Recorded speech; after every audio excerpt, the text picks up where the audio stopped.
She also told me this Nigerian proverb that I keep with me, which says, until the lion has a historian, the hunter will always be the hero. Wow. Write that down, Albert. Somebody going to cue me or do I cue myself? Cue yourself. Okay. Hey, everyone. We are back with Let's Talk Off Camera. So let's get talking. I love that we applaud ourselves. Always. It does. We have the applause track, but I wasn't allowed to use it. No, anymore. if you applause can't track. applaud yourself, I mean, what's the point? What's the point? Am I right? Today we will be joined by a young woman whom I've never met before, but when I read her new book, Wildflower, I wanted her to be on the podcast because she's really an amazing example of not letting your beginnings define you. And more importantly, like channeling your past to do good in the world. Her name is Aurora James. I'm sure that everyone I'm talking to has already knows about her. I'm always late to the party. Every time I discover someone, everyone's like, yes, Kelly, congratulations. Welcome to the world. Sebastian Maniscalco, Aurora James. If you're not familiar with her, I'm excited for you to meet her. At the end of the podcast, don't forget to stick around. We're going to be answering some more of your Ask Kelly questions. I'm being told these are all my children centric. Is that correct? Yes. They are. Oh, maybe A you lot of all my children questions. Jan and Albert, maybe you'll learn a thing or two. So I've been on the brothervellies.com website, Yeah. which is Aurora James shoe label. It's a shoe label, and then Shoe she's got label, bags. Other things, bags. Mhm. There's a bodega section, which I kind of love, but really unique, like, totes and journals, mules, socks, sneakers, loafers, heels, boots, nudes. Click on nudes. I'm such a child that if you tell me there's nudes, I click on it like I'm going to see boobies. But no, these are shoes in nudes. In nudes. But boy, they're gorgeous. When you online shop, Yes. does Mark have your devices automatically, when you hit add to cart, do a sigh? No, because I have the account that's connected to both of us, and then I have my side hustle account. So he doesn't know about that. Glenn gets an alert anything over No. $100, and I'm like, but Over it's how our much? money. I'm like, so why is this? It's never a problem, but I do get the. Yeah, of course. I definitely get the. So I sometimes break it up. I'm like, put 100, put like 90 on here, put this, here's cash. Yeah, right. I break it up because I just don't want to hear the. Can you make this in 3 charges? I don't do that anymore. I used to be very I don't want to use the word sneaky, but I would stealthily charge things because I didn't want to deal with it. And then I was like, no, you know what? I work hard. You work hard, Yeah. Jan. And let him huff and puff and Yes. blow Blow the house down. Yeah. Huff and puff. You both Huff and puff. deserve anything you want to buy online. Because guess why? When he wants to buy something, he buys it. Do you think we need a wrestling match with the Mexican flag emblazoned on it in our basement? No. Do we have one? We sure You do. Sure as My fuck husband do. just bought a golf simulator. I'm like, what is this? A golf simulator. Like, What does that even mean? I don't know. It's on its way. I'll let you know. When you divvy up the wrestling mat and put it on 19 different charge cards because you're afraid of my reaction, that's when I'll divvy up a pair of boots. I think Aurora's on. She's good. on? Yeah. Okay, should we get to it? Yeah. Yes? Okay. Whether you know her as the winner of CFDA Vogue Fashion Fund or from her Tax the Rich Met Gala creation for AOC, or as the entrepreneur who launched the 15% Pledge, she's a designer, an activist, an author, a change maker. Please welcome the founder of the fashion label Brother Vellies, Aurora James. You look like a 21-year-old. You look like all of my daughter's friends. Really? Oh my gosh. Well, I'm about to turn 39. So thank you. That's very sweet. So we were talking a little bit about Wildflower before you logged on. And first of all, congratulations. Thank you so much. Because I wrote a book. It was a light, frothy, a collection of personal essays that are funny, like funny stories for the most part. I can't imagine writing a memoir so beautifully that deals with so much. And I want to talk to you a little bit about that and what that process was like for you. And this is a question that I ask a lot of writers that come on this podcast, is how much of your life did you journal and how much of your life did you have to rely on other people? Or take me a little bit through your process. It's so fascinating, that word journal. Yeah. This definitely feels like a journal, but more so, to be honest with you, Kelly, it feels like a diary, because I really had to take myself back to my childhood, right? Because when I set out to write it, it was really about, who I am now, making impact exactly where you are, how to affect change, how to really be a voice for the things that are important to you in your life, to your own community. And I think really to kind of understand what I've done in my work now, you kind of have to understand where I was also as a child too. And so I really just wrote and poured out from the heart and said to myself, I'll edit out a bunch of these things later, right? I'm going to edit out a bunch of the stuff with my mom later, because God knows I can't share that, right? We spend so much time as humans just straightening our own costumes of identity to be quote unquote presentable for the outside world, that I was there's no way that I'm going to be able to put out into the world that I hit my mom, right? Or got arrested, or any of these things that people who go to galas can't possibly have ever participated in or done, right? And then at a certain point, I realized that who I am is an exact product of all of my darkest moments, as well as all of my brightest moments. And so even with my editor, the things that we would end up taking out, to be honest with you, Kelly, it was mostly about romantic partners. Because it was well, what did that guy even add to the story? Literally nothing, right? So they left. You sort of glossed over a lot because you said, I couldn't possibly write about hitting my mom, and then being the person that goes to a gala, right? Yeah. But I think that when going back into your childhood, it's sort of, you didn't just one day wake up and hit your mom, right? No. I mean, it took a lot to get you there. Yeah, totally. I mean, I had to see violence and experience violence to know that violence was an option, right? And then I had to also be violent to understand that I was not a violent person. And then I had to love myself and believe in myself also to know that that one act of violence did not define me, right?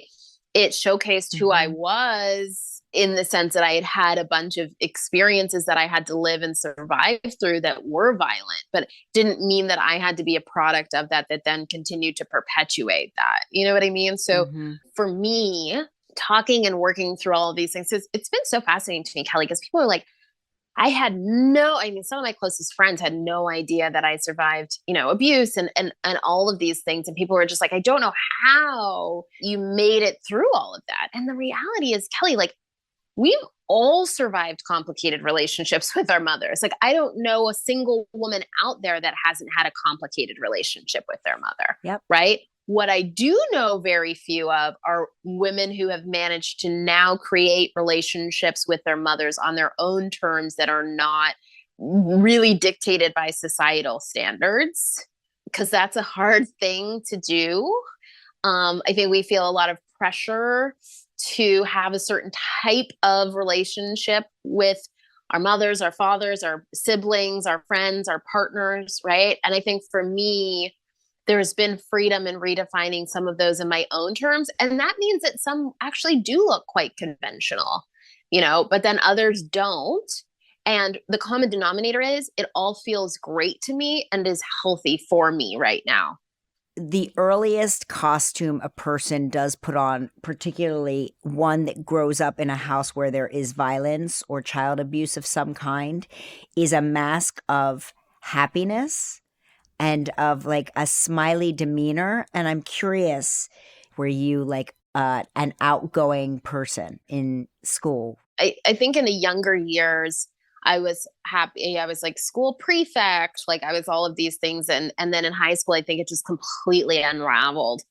And I became like pretty depressed, a little bit angry, right? In my book, I start talking about like speeding in cars and doing all of that stuff. And you know, that was a manifestation of my anger and also my eating disorder, right? Like I was anorexic, like that was just a desperate need to like gain control and also like react to the fact that, you know, because I'm a woman of color and because I have certain curves that were like not, you know, what Prada was putting down the runway at that time, like I just felt so ugly. And you know, all of these voices that the world was like shouting at me kind of just manifested in, I think, a lot of self-loathing and then like destructive habits. You know, I did end up going to jail for a few days. Like that was pretty awful. And Was that the turning point? Like, talk about that. I think for me, it was kind of a turning point, right? Like Mhm. I started racing cars when I was like 16, 17. And that was definitely like a desperate cry for help. Like I almost died so many times. And then I think, you know, getting arrested and going to jail for me, that felt like the floor that you can't fall below. At that point, it was like, okay, what now? And just seeing like how one decision can change the trajectory of your life so quickly, I think floored me and terrified me. So often we read stories about young people that have made a terrible mistake and it's over for them. The entire trajectory of this kid's life is probably ruined now because of this one stupid mistake, because we are in a society where people are rarely given second chances. And I feel like you had this eye-opening experience where you turned it all around, and I'm just curious, like, explain it to me, like what transpired in that pivotal moment. I think at that point, I was like, this world is big, beautiful, vast, and can sweep you up in any direction you want to let it, right? And Mm-hmm. I just let it sweep me into the bottom.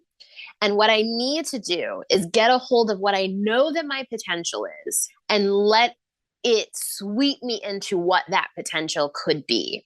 And so from there, I remember I had to go to anger management for speeding, and I got court ordered to volunteer for an organization called Dress for Success.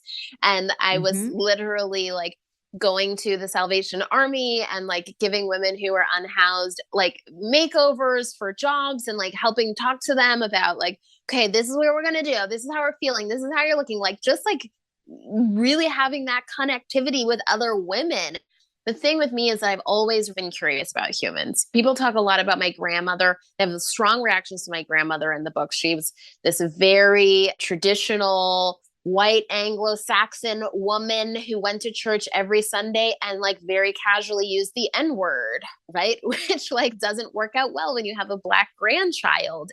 The fact that she was also the person that I loved the most in the world, right? It's like, can she love me and be racist? The answer is yes, both things can be true. And I think that understanding that all of us contain a multitude and it's our responsibility to unpack that, both of those, the joy and the fear as humans. And then as humans, we also have a responsibility to stay curious and non-judgmental about others, right? That's been a huge driver for me as well, because if I wasn't curious about people, I wouldn't learn where the hate comes from or where the fear comes from. Have you had a ton of therapy? I need more, I think, honestly. I've got to tell you, I'm like, wow, you could be a therapist. I mean, you really could be a therapist. You know, when you said, can she be racist and still love me? And the answer is yes. It's like, that is deep thinking. That is like complex thinking that I don't know that I would have the skill set or the amount of therapy to navigate that. So tell me about this. You took a trip to Africa, and I feel like it changed sort of the course of your life. Tell me about it. Yeah. So my father was born and raised in Africa, but he passed away when I was little. And I didn't know anything about his side of the family. And so I kind of started taking these trips to Africa. It was like very modest. I wasn't like going on crazy safaris or anything like that. Right. And my mom was also adopted at birth, and she taught me about fashion as like this anthropological study, but also very much a women's work. She also told me this Nigerian proverb that I keep with me all the time, which says, "Until the lion has a historian, the hunter will always be the hero." Wow. And Write that down, Albert. and she would say to me, women and people of color have not been properly archived throughout history. And so we have to look for their stories in unexpected places. And a lot of women's stories can actually be uncovered in fashion. Mm-hmm. And you must look for those, and you must hold them sacred, and you must stay curious about those stories. Mm. Going back to Africa, how did one of those trips like start your business? So I fell in love with a traditional African shoe that kind of was one of the very first shoes to manifest on the continent. Okay. It started out with just being leather wrapped around the foot. And then it was like a few pieces of leather tacked together. And then there was the rubber tree that ended up birthing a rubber sole on this shoe. And when British people came to Southern Africa, they fell in love with that shoe. And they brought it back up to the UK. And that shoe in Afrikaans is called a velskoen, or a velly for short. A velly. A velly. Yes. And they renamed that velly, the traditional African shoe, they renamed it a desert boot. And they launched a company that you and I know today as Clark's. Okay. But that I know Clark's is a traditional African shoe. So I was floored to find this out. And I started traveling all around and meeting a whole bunch of different artisans who had been making this shoe for many generations. And I simultaneously learned that they were basically all kind of losing their jobs because there was no more work opportunities for them, because Americans were just donating kind of all of their old clothes and shoes. And that was killing 70% of the local manufacturing in Africa. They just couldn't compete with it. And then I started doing some more digging and found out that there was approximately 8 t-shirts for every one person in Africa sitting in landfills over there. We've just been like drowning them in our used, Zara. Right. Like it was all of these things that were like converging in my brain where it was like, and then falling in love with vellies and trying them on and being like, wow, this is like the most wonderful shoe ever. It was made with so much care. I met all of these African artisans that were involved in the supply chain, and just seeing how they loved the animals that were in nature. And then they would, those same animals, they would hunt the animals, eat the animals. That was how they fed their communities. And it was like this ecosystem, right? So I fell completely in love with this shoe.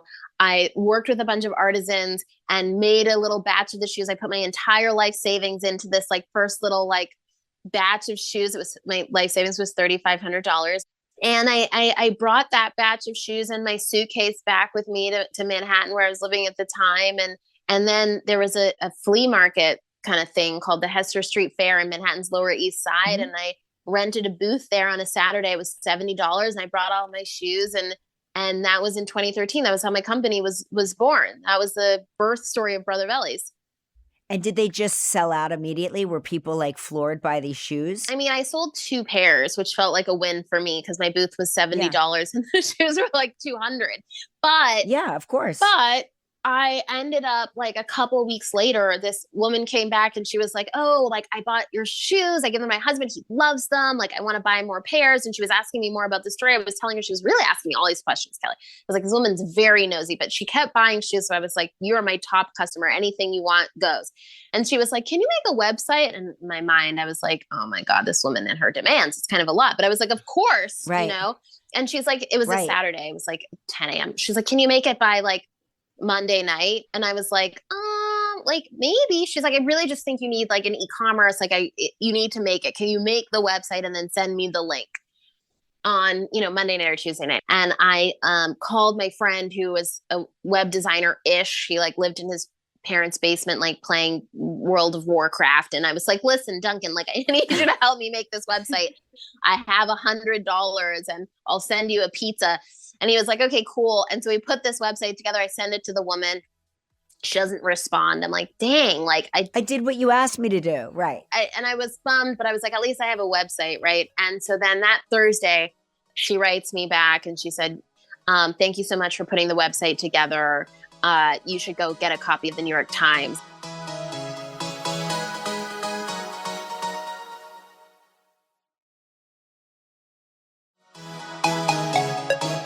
And so we put this website together. I send it to the woman. And so then that Thursday, she writes me back and she said, you should go get a copy of the New York Times. And I went downstairs to the bodega and I opened the Thursday style section, and there was a picture of the shoes and a whole story about, what I had been doing in Africa and all that jazz. And we sold out that day. Wait, so this woman was like literally profiling you in the New York Yeah. Times. You didn't even know. You're just like doing what she asked you to do. Totally.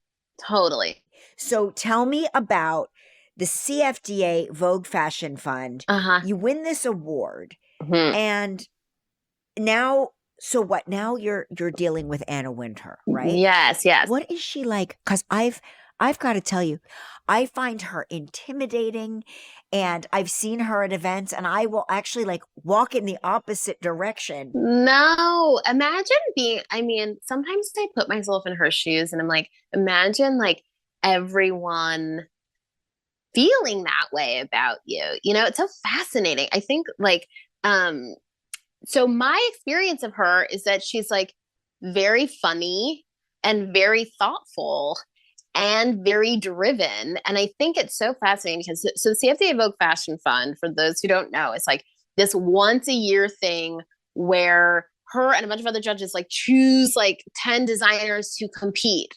And so I did that in 2015 and I won that. And now I'm a judge in that. So I'm able to pay it forward, which is really exciting. But like her love of fashion and seeing like these young creative people express themselves through clothing is so powerful and special. And the way in which she supported me as this like girl from the flea that was like, I'm making like desert boots in Africa and like want to do heels and also want to be an activist. And I talk about this in my book, right? Like she was like, do you want to be a designer or do you want to be an activist? And I was like, I think I want to be both. And what happened when you said, I want to be both? Did the sunglasses come off?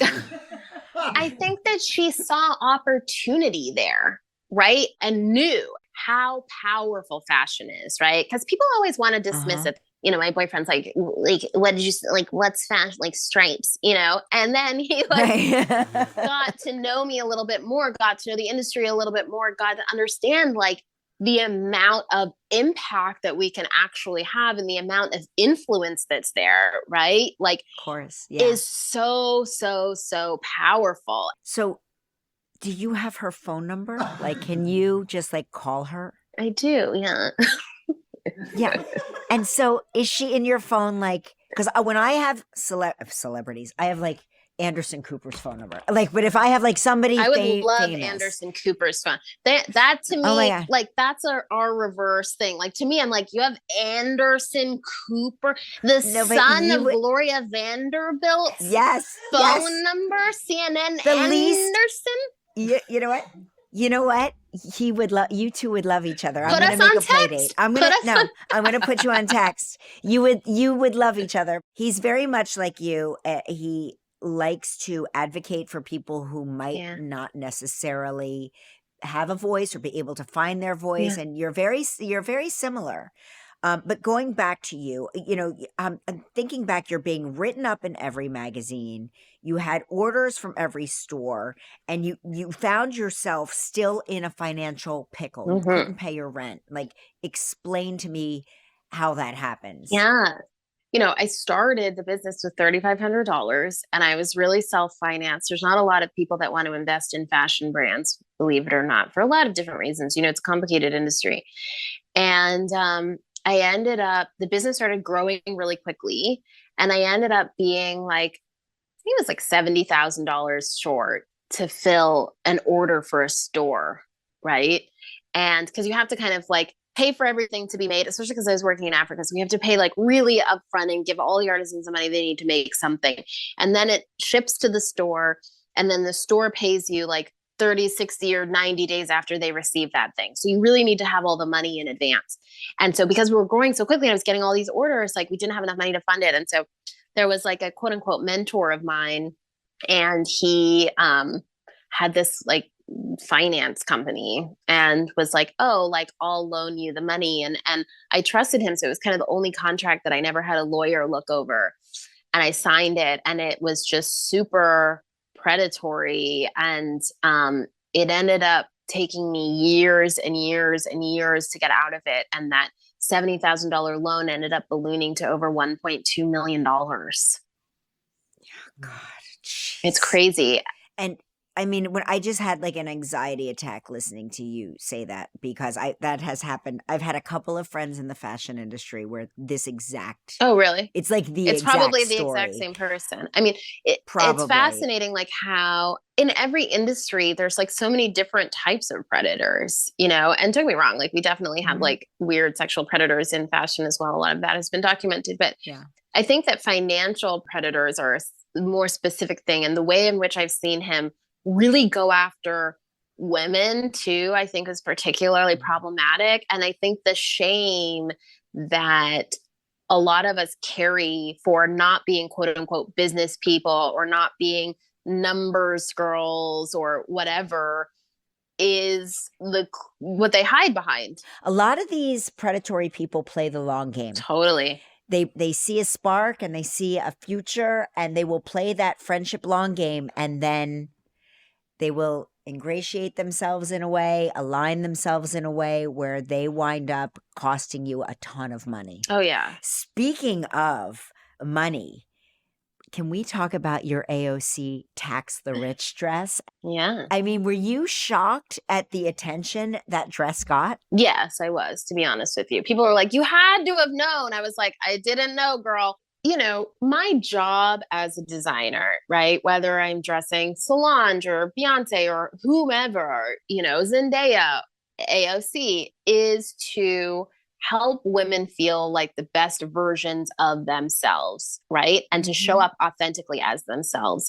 And I think when it came to the Congresswoman and that event specifically, it's like, what are your values? How do you display those? And I think by her wearing that dress that said tax the rich, that's exactly what we did. I think it would have been so much easier for both of us just to kind of design pretty dresses and go in and wear that. And that's just it. Right. And not put ourselves out there or bring up talk about an elephant in the room, talk about an uncomfortable dinner conversation. Yeah. And I think when we talk about what do we want our elected officials to do, it's to take the issues that we voted them into office to fight for and continue pushing them forward. Right. And like the dress did not say like all rich people should disappear. It said that they should pay taxes. Right. And I think taking that message into a space in front of an Elon or in Jeff Bezos, who are people that she has like actively had conversations about and with before, right? Like that takes a lot of courage. And the fact that people were so enraged, right? Like speaks more to the fear for people that there's these two women. Forget the fact that they're also women of color, right? It's like women have the audacity, like the amount of times that people use the word audacity, like they would be like, I can't believe you had the audacity to, I'm like, what? This wasn't even your party. Like, because I like to try to analyze the rage. I was like, so wait, What are they upset about? Are people at home on Twitter upset that rich people should pay taxes? I don't really understand. Like, who's against rich people paying taxes? I mean, they had all kinds of feedback. I think the point is like, okay, this is what a dress can do. This is like the conversations that we can spark. And I think even for me, because Kelly, there were people that came after me that were like, oh my God, like you didn't pay your taxes in 2016. And I was like, no kidding. I started my business with $3,500. I'm from Canada. I didn't even know that I was supposed to file. I was at a flea market. Like, like, I'm sorry that I missed it. And also like, yeah, it's really hard for working people to be able to manage to pay all of their taxes, which is why like the ultra rich should probably participate in paying their taxes too, because the rest of us all have to do it, even when it's next to impossible. Isn't it fascinating that like I've got to pay my kids, maybe I've got to pay for my kids' school uniform. I've got to file my taxes. Am I going to have enough money to pay the rent, keep the lights on? Like all of these decisions that are made, but nobody's like calling out people that are like tax dodgers, tax avoiders, moving to other states to not pay taxes. They'd rather call out two women that went to the Met Gala with a dress that said tax the rich. Totally. It's fascinating. No, those guys are considered smart. Right. They're smart. Yeah, those guys are smart. Like, Yeah. oh, he moved to Florida. He's paying less taxes. He's so smart. He's so smart. What? He's so business savvy. So, okay. So since you started in your business, I think probably the most interesting and impactful thing you've done is you came up with this 15% pledge, which is the first time I started like hearing your name. You start reading articles and Aurora James' name keeps coming up. 15% pledge. What? Like, tell me about that.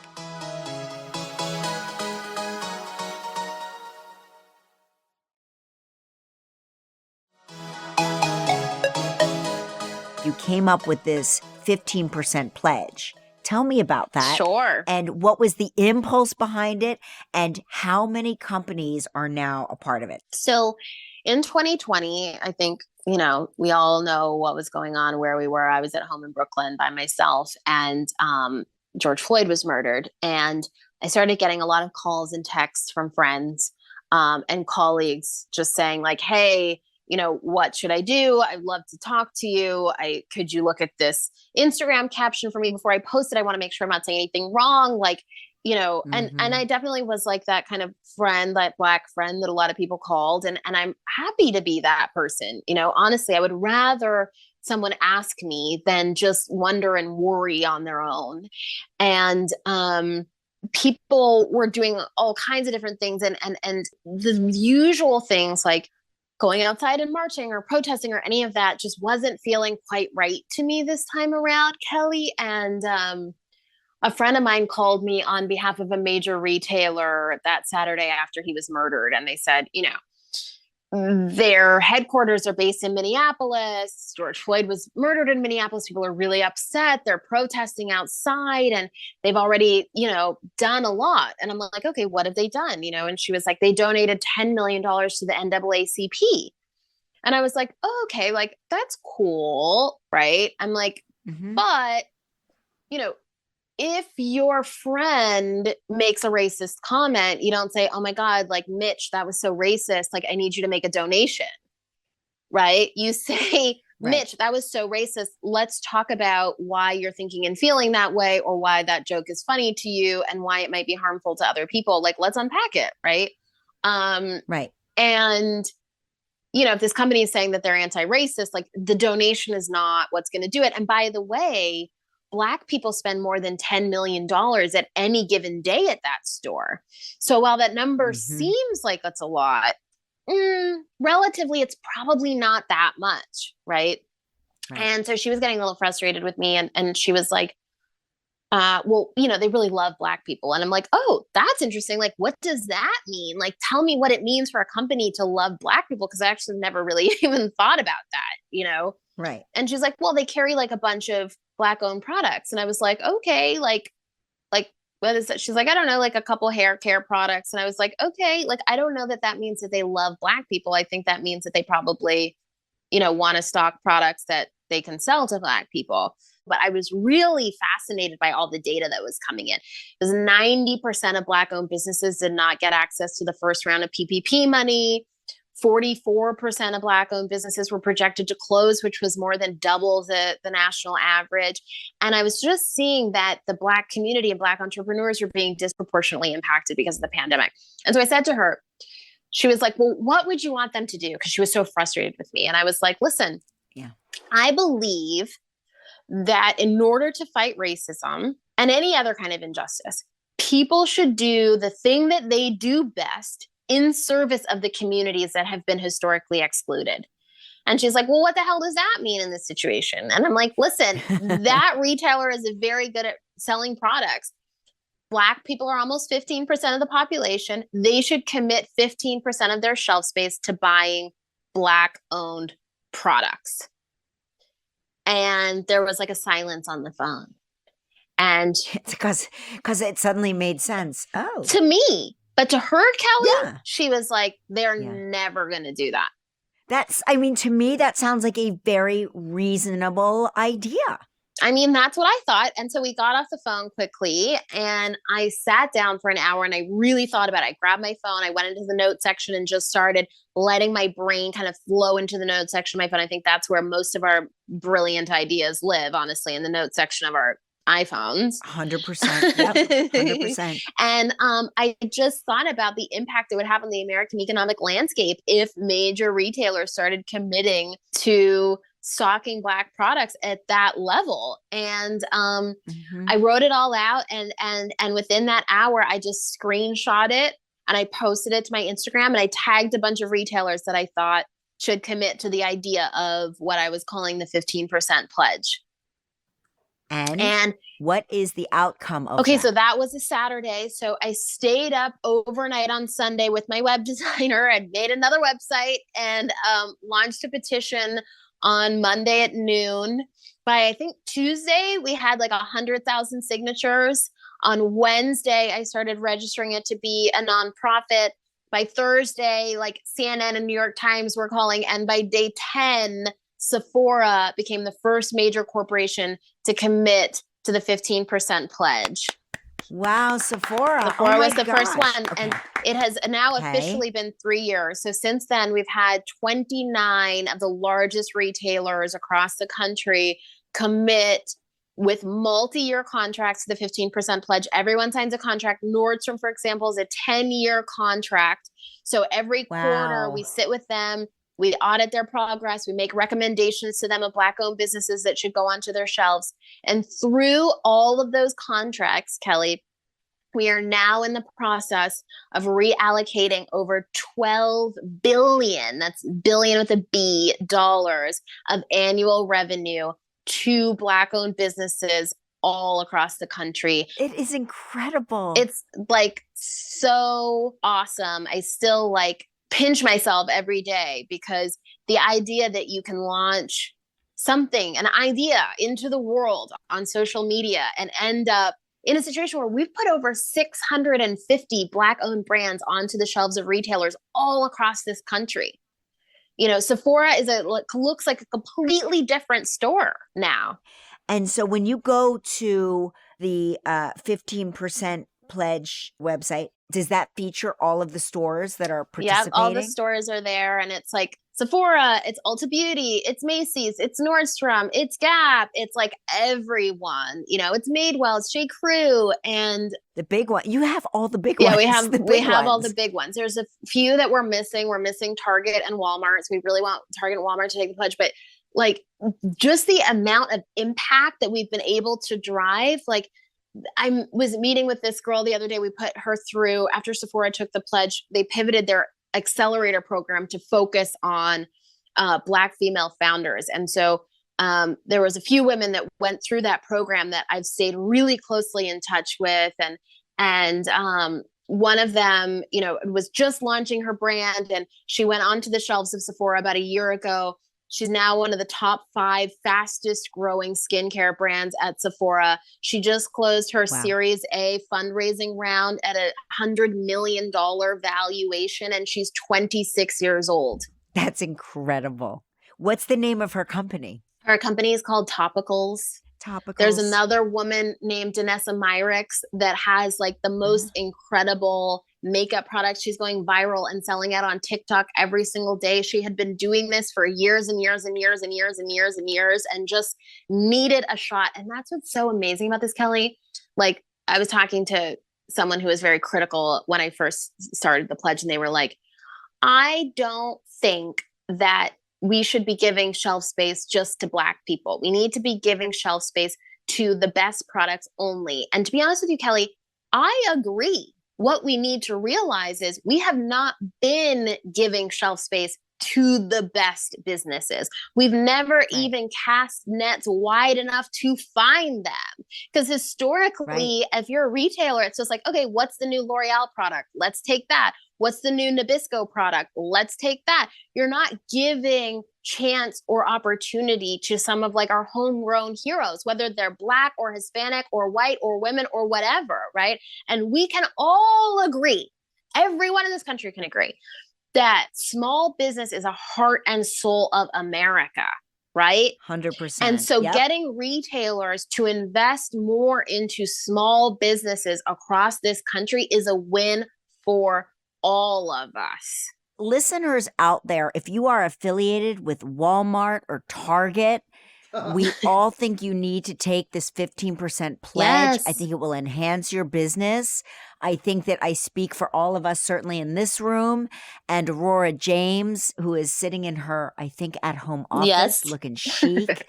I think that it would really benefit your business. And by not doing it, you're really robbing yourself of 15% of extraordinary talent out there that has not been featured in Walmart and Target, two places where America, yes, America, goes to shop. Yeah. So you gotta sign up for the 15% pledge. Yeah, absolutely. Let's see if that helps. Thank you, Kelly.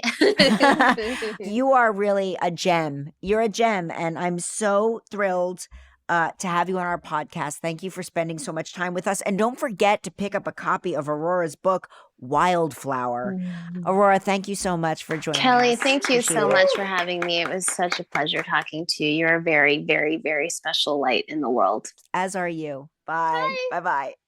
You guys have to go to her website, brothervellies.com.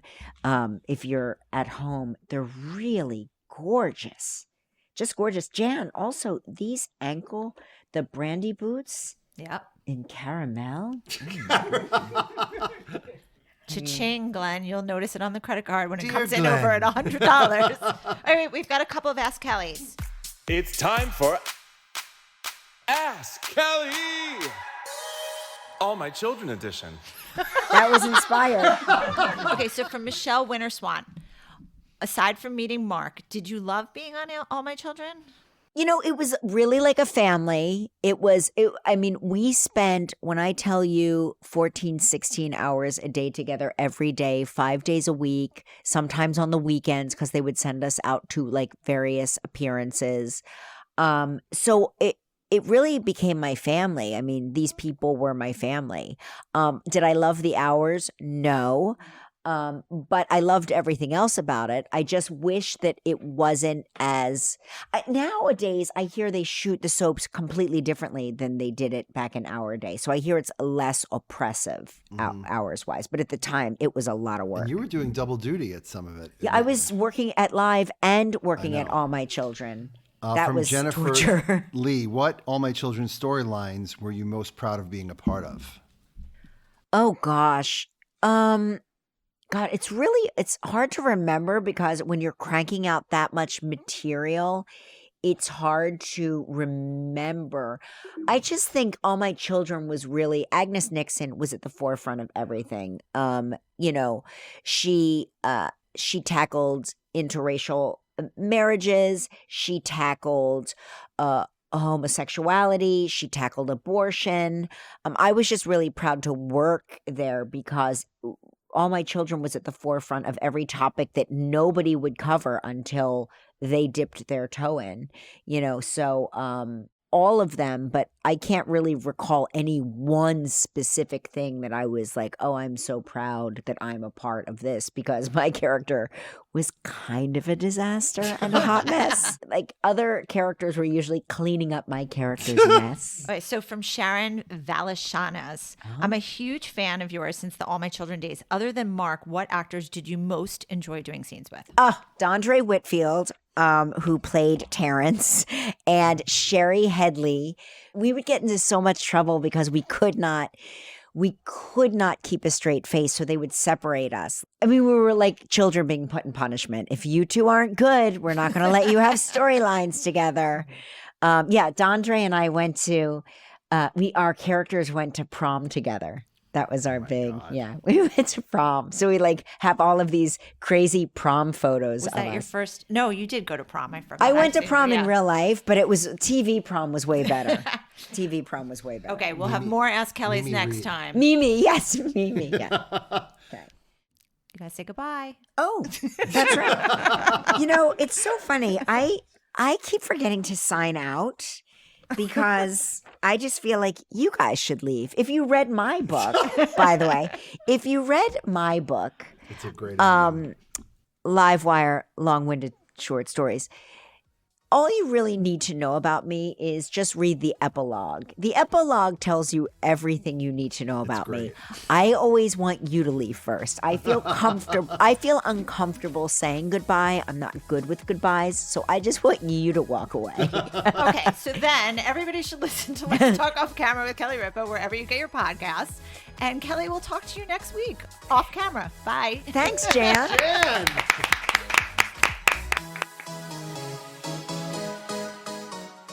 Let's Talk Off Camera with Kelly Ripa is a co-production of Melojo Productions and PRX Productions with help from Goat Rodeo. Our theme song is Follow Me from APM Music. From Melojo, our team is Kelly Ripa, Mark Consuelos, Albert Bianchini, Jan Chalet, Devin Schneider, Michael Halpern, Jacob Small, Roz Therian, Seth Gronquist, and Julia Desch. From PRX Productions, our team is Kara Schillen, Genevieve Sponsler, Megan Nadolski, Edwin Ochoa. Additional sound design by Terrence Bernardo. The executive producer of PRX Productions is Jocelyn Gonzalez. This show is powered by Stitcher.